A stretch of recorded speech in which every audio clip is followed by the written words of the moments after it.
I'm Ben. That's Ashley. Together, we did the unimaginable. We sold everything and then set off on a mission to sail around the world. Oh, it's a marlin. It's a marlin. 28 countries later and over 25,000 nautical miles, we are only halfway around the world. I have no idea what's gonna happen, but Ambrim is one of those islands that has magic. We hit a milestone on Patreon, something that we never thought we'd hit, where we had more patrons donating more money than we ever thought would be ever possible. And so we put this like, if we get to this, we're gonna have a patron down on board. Here we are, and they've been on the boat for 5 days, and it's been a wicked 5 days. Like, it's been totally hilarious and scary and all of these crazy things. We have put together a set of questions for these two gems over here to kind of explain to you guys what life might be like out here, because often what we present in videos is not actually what life is actually like for the average day. We're here with Patrick and Dana, who are our patrons. Cheers! Cheers. Cheers. Team Malacca. Team Malacca. So let's back that all up for a second, and then we'll get a little more carried away here. I'll go back up. Let's back up. We want to have you guys down. This is the draw for the person that's going to come down to Nahoa. Kind of excited. Patrick and Dana. You guys are coming down to the boat. Today's the day. We have patrons on board, and here they are. They're good patrons. They brought beer. Beer and water. Oh, more beer. Over the next 5 days, we made our way up one of the busiest shipping lanes in the world. Starting near Singapore, we motored out into the Straits of Malacca and finally landed in the Bay of Bengal. And now we're outside of the Malacca Straits in the Bay of Bengal, which I think is kind of a sexy name. I have no idea why it's called that. It's like, here we are, and it's kind of, we're nearing the northern end of Malaysia. But one of the funny things we did, the first night we met them, we said, you know, hey, come down to the boat, have a couple beers, and you know, maybe you could help us with some boat work, because that's really part of real life, you know. Yeah, they arrived today, and Ben said, hey, can you help me with this alternator thing? It was like male bonding, sitting in the engine compartment, very, very tight, putting an alternator in. It was awesome. It's pretty looking. Shiny red, blue, yep. Jazzing up our Yanmars. You think it'll work? We only have like 5 parts left over, so I think we're okay. So if we let the smoke out of this, you shut the camera off real fast? Is that how that works? Or what? I don't know. I never usually film the bad things, so we'll see. Okay, you guys ready? Yeah, man. Okay, here we go. I don't know. Actually, ask Patrick. Yeah, we're good, yep. No power. You won't start. Oh, look at that. It's not connected. That's what happens. So that's the solenoid. Good to go. Minor mistake. That voltage up there down?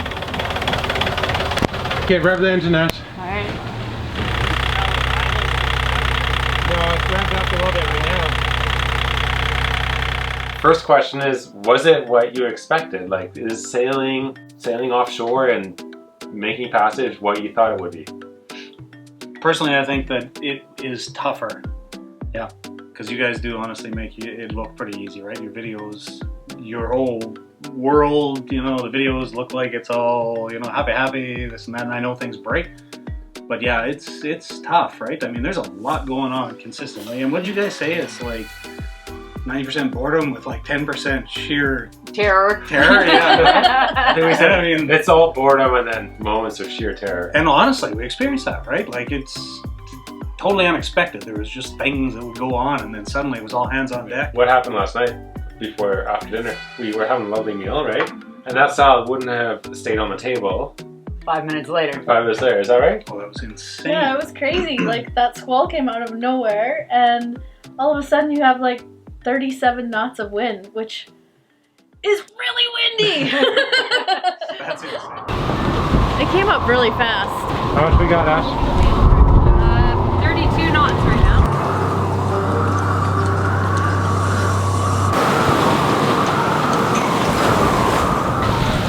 We'll just go naked.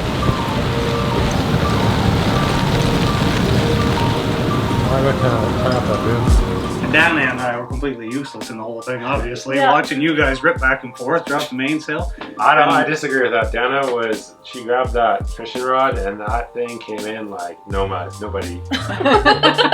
You've always handled a fishing rod. It was like, this nerve coming in right now. But no, I mean, we went from eating dinner and it wasn't like 10 minutes, maximum 10 minutes before, what was it, 37 knot, squall, rains, waves, fishing boats. There had to be like 50 fishing boats that were all around at the same time. Like it was just sheer terror. Yeah, mayhem. Yeah. Madness and mayhem. Yeah. That was so insane to feel that kind of wind on a boat. Was it scary? No, I wasn't scared at all. Really? Yeah, that's good. And maybe I should have been, but I obviously 100% felt so comfortable in such great hands, and it was so cool to get that, experience, to feel that and be like, okay, this is Stuff happens out here. Yeah. It happens quick. Yeah. But it also is quite boring, right? What happened last night? Not a lot. Yeah, we came up at about 2 a.m. Ben just finishing up, listening to a podcast. Dana and I got up, kind of got the ropes, saw what things were going on, right? And Dana went up front and kind of bobbed as we went up the ocean. And right, but I mean, it was gorgeous. Like, it was just calm and gorgeous, right? Yeah. What was the hardest part about nighttime passage making with that many boats around? So often in the Malacca Straits, you have the big freighters going by, and there's a shipping lane going north and a shipping lane going south, so we were just hugging that side of the shipping lane. But those boats all have AIS, and then there's other boats, right? Like all the little fishing boats that don't have AIS. Sometimes they do. And then you also have fishing nets that have strobes on them. Yep. I think it's the busiest shipping lane in the world. So the Malacca Straits has not disappointed. It's busy out here, man. There's fishing boats to our right, sometimes dead ahead. There's freighters passing us on the left. They're going about 16 knots as they cruise by us. And we've got 9 freighters heading in our direction, and at least 12, 13, 14 more keep popping up. It's crazy, hey? So this really is an insane part of the world where there's some weird stuff coming up, though. I'm gonna have to go check it out, so, So what was the hardest part you found at night? I think the first night, you don't realize how far the boats actually are. The lights look so much closer than they actually are. And last night, even though there wasn't as many boats right near us, there was still a lot of fishing boats all around, and it just didn't feel as intense because I kind of, started to get the feel of, okay, well, I see those lights there, and then you'd come down and look at the charts and look at the AIS and realize, okay, well, that is actually several miles away. But even on a calm night, there's still a lot going on, right? You got the AIS, you got the radar, you got visual, and a lot of those little fishing boats, whether they're doing their squid thing or else just sitting waiting for the morning, and you're up and down. I mean, you're still very busy. Right? Yeah. But then you go the night before when you actually got the winds and you're managing sails, you've got shipping traffic, you've got the fishing boats, and then we came up against that crazy... Oh, I got that one. Holy smokes, has it been an epic couple days as we've headed up the Malacca Straits here.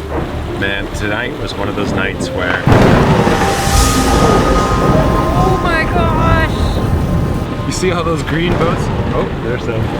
You see all those green boats behind us? Those are fishing boats. They're just I think they're squid fishermen again. Green lights, purple lights, white lights, it's shocking. There's millions of them. Bing, bing, bing, bing, bing. Just as the squall passed, all the green lights came on. And what a cool evening. The lightning is intense. It's not super scary anymore. It's just incredibly outrageous. Nature is insane. It's been really cool to have crew on board for this too, and patron crew. It's not for the faint-hearted, and they've been absolute troopers. They're taking a shift on night shift tonight. They had a night shift last night, and we'll let you hear from them on how it went. Just to finish off that first night, I mean, it was comical. And Dana and I were in charge of your boat while you were supposedly sleeping, right?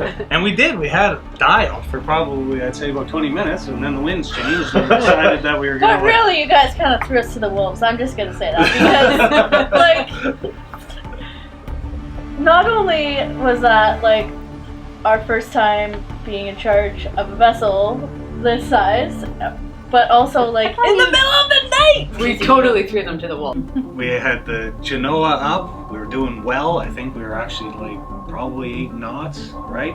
Yeah. Super proud of ourselves. We were keeping track, and then there was like a fishing boat that came out of nowhere, and then I think a couple fishing boats lights like went together, so it looked like a long fishing boat. So then we like took off right off of your intended path that you told us to stick to. No, we're gonna head out this way. And then the next thing, the freaking Genoa backwinded. So now we're off path, Genoa backwinded, and you wake up and come upstairs, right? And it was just sheer chaos. So it went from like high fiving to like, oh great. Caught in the moment. Hands down. All that said, though, I think I do have to commend these two for taking the reins at night. I think a lot of people would have just said, no, I can't do it. Yep, good point. And you guys actually did not bow out. You took the reins and you said, yeah, no, we'll make it work. And if we can't, I'll wake you up. Take 2 prairie kids and put them in water and they'll probably be okay. That's awesome. So we have Patrick driving us through the bridge. So let's hope he doesn't hit it because, Sketchy rhythm. yeah, a lot of responsibility here. Do we have enough room? Seriously? This is sketchy. I told you. You want to hit the 25. Stressing out, man. Mother of God. I think if this was my own boat, I think we'd be doing like maybe a knot. We did about a knot on the way we would through. have lost the mast, man. Oh crap, there's all sorts of space up there. How's your heartbeat there, Patrick? It'll be a short trip, that's it. All right. Do you want to get off now? Yeah. You guys can fly back out of Signamore tomorrow, thank you.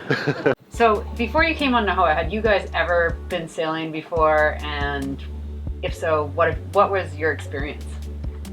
We sailed for 1 week with the captain, doing our skipper and competent crew. But truly, I mean, I think that those kinds of courses are wonderful to get your feet wet, but it literally is just like dipping your pinky toe in. You need a lot of sea time, I think, to really know what you're doing and feel comfortable, and this was such an awesome experience. Yeah. You'd learned sail trim, you'd learned navigation, is that right? What else had you learned? Well, the knot tying, all the navigation, all of the regulations, rules and regulations, right? How to sail and boating rules. And how did it differ? You know what was super cool about taking the course is it was very regimented and we weren't actually allowed to use the autopilot. It was like charts. Oh, right, yeah. And I mean, if our telltales weren't bang on, we were hearing about it. And as good as that is in real life, I mean, you're busy doing a lot of things at the same time. I mean, it's not just about the telltales, right? So to get on a boat where you have, like you're cooking meals and taking care of, chores, if you want to call it that. You've got sailing, you've got boats. There's a lot of things that are real life that's vastly different than being like in a school room situation, right? What'd you catch? Sure wasn't a fish this It's our time. first Malacca souvenir. Oh, come on. I think it's caught around the prop. Can you try reverse? Are you sure about that? Neutral. Bad, Ben. It's around the prop. Time to go in. See what we got.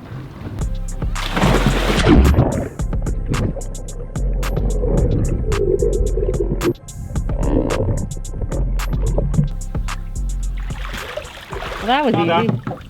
Yeah. Super cool to go get the knowledge. 100% recommended, absolutely. Your basics. That said, getting on I don't know where you gain this experience like this. I mean, this was over the top, obviously, but it's vastly different. Yeah. Interesting. But definitely one led to the other. Absolutely. What was the best part and what was the worst part? Man, there was no worst part. Oh, well, you know what? The first 20 minutes when we arrived, and then we went down and did a tour of the boat, and I decided that I should take my white body that hadn't seen sun in like 2 years on the tour, and all it took was like 20 minutes, and I've been now living with a burn for the last 3 days. That is like, that's good knowledge, Sun right? management. Because you can't get away from sun on here, and even if you're hiding underneath the bimini or whatever, it's still coming off the water, and like that is a good takeaway, right? Yeah. So that's my one regret. Aside from that, I mean, like, so many positives. Absolutely.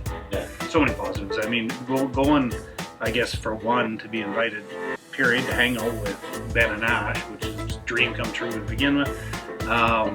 Getting on a catamaran. Ben and I both wanted to get on a catamaran. We've never been on a catamaran and actually live on it and experience it because it was monohull previously. Getting into a busy traffic area. One thing I am really amazed at is the strength of these boats. So like I had no idea. And what we went through was very minimal comparably, right? But I mean, it's just amazing how well engineered these things are that they can actually do what you guys have done and gone around the world, right? And be safe doing it. When you say, well, are we comfortable? Absolutely. Are we scared? Not a bit, right? We have had side waves, my worst nightmare. I only melted down once, don't worry. The wave slap underneath is significant, and it's kind of shocking. And when you're trying to sleep and it's like pounding into the side of the bed where you're sleeping, and it actually feels like the boat's compressing and you can feel it when you're in bed. Or when you're standing on the galley up here and the floor kind of goes like this and you're like, oh geez, is it supposed to do that? These are things like, yeah, it's supposed to do that. Yes, it's okay that you're bouncing around in bed, and these are things that are normal on a catamaran, but it was new to us too when we first got on, and we didn't have anyone to tell us it was okay. We thought we might blow apart. What about like the size of this boat? Like it's a 41-foot catamaran. It's fairly wide for 41 feet in terms of catamarans. It's an owner's version on one side. You had your own bathroom and your own bedroom. Yep. What did you think? Is it huge? Is it not huge? Really, it's very, very comfortable. I think that, you know, it's not too small, not too big. It has all the amenities. We're not selling, by the way. We're not selling our boat, so I'm not trying to like get like good info. I'm just trying to. If you break it, you buy it. I do remember. Dan, I was trying to buy it a few times. But no, the boat's fantastic. It really is. I mean, the 41 feet it seems like a very, very comfortable size. It's sailed well. It's very, very comfortable even in those crazy squall conditions, like not even a stitch of fear, right? And then the big thing is the fact that you can sail the whole thing without having to go up front as well, right? I mean, you get into a stormy situation, being the way you guys got it set up, all of the sheets coming back there and being able to actually single-handed from the back is absolutely amazing as well. So yeah. Would you go bigger? Like you guys are thinking of getting I a boat probably would. in the future? You would? Yeah, I think so. Probably like a 44-ish. Not that much bigger, but just a tiny bit. Do you feel a little bit like it gets tight with two couples on it after a few days?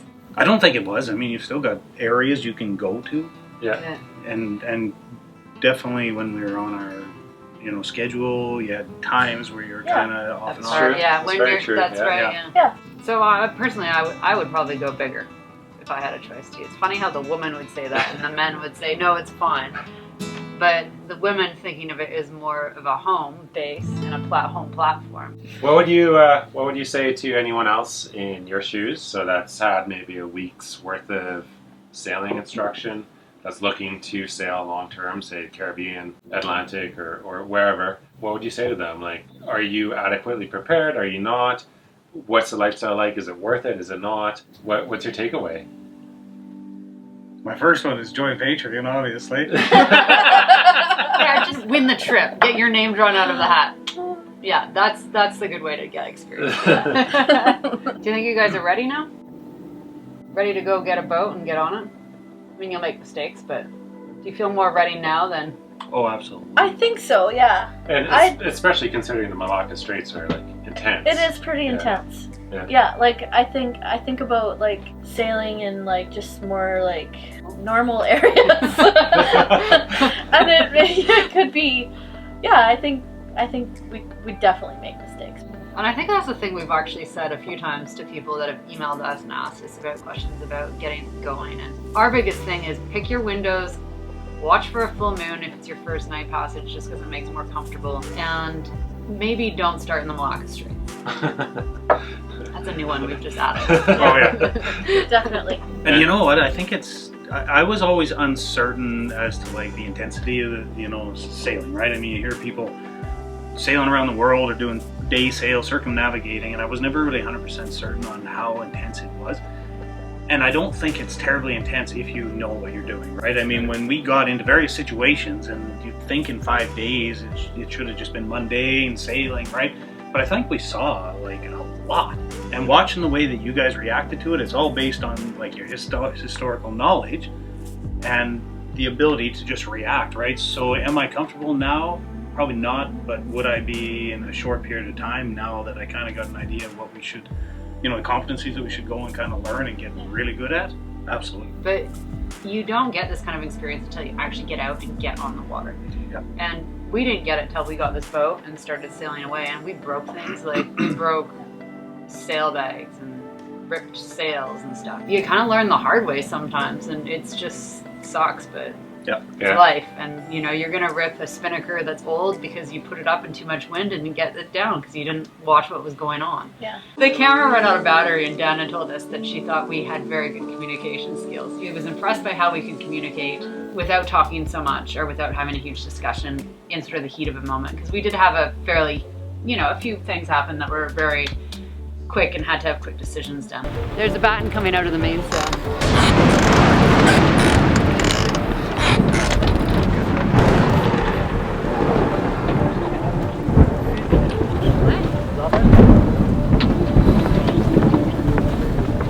Stop there? Yeah. Oh yeah, it's hooped, man. What happened? It's poked through the end.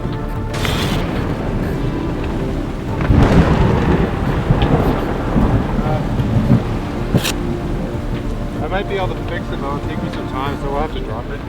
You do end up having to come together as a couple. You don't have a choice. You don't have a choice. It's not necessarily a fight, it's just, the tension just goes up, and that's fine. Well, my voice goes up.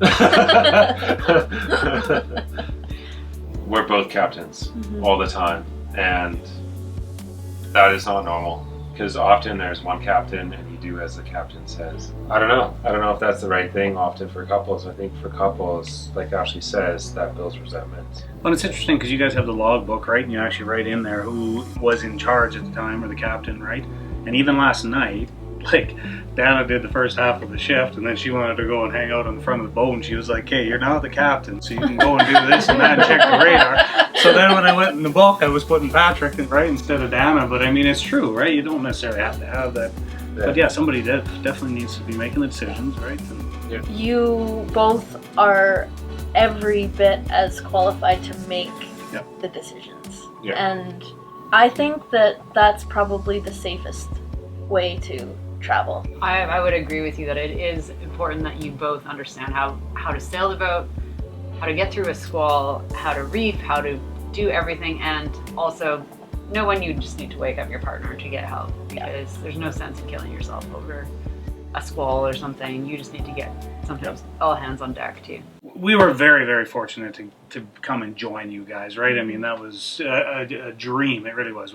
Right from the day we started supporting you on Patreon, Dana and I both said, man, can you imagine if we'd ever get an opportunity? And then we went from that, because we thought that would never happen, to one day we'll have a boat and we'll actually go and just meet up with them, and that would be cool too, right? To have the experience with you guys, and you took the time to actually, reaffirm the things that we had learned previously. You did like Ash's school of sailing, and Ben jumped in and then let us actually use those, the knowledge that we had. Amazing. Yeah, I mean, you guys have been so inspiring, and we just are so grateful, and it's been awesome.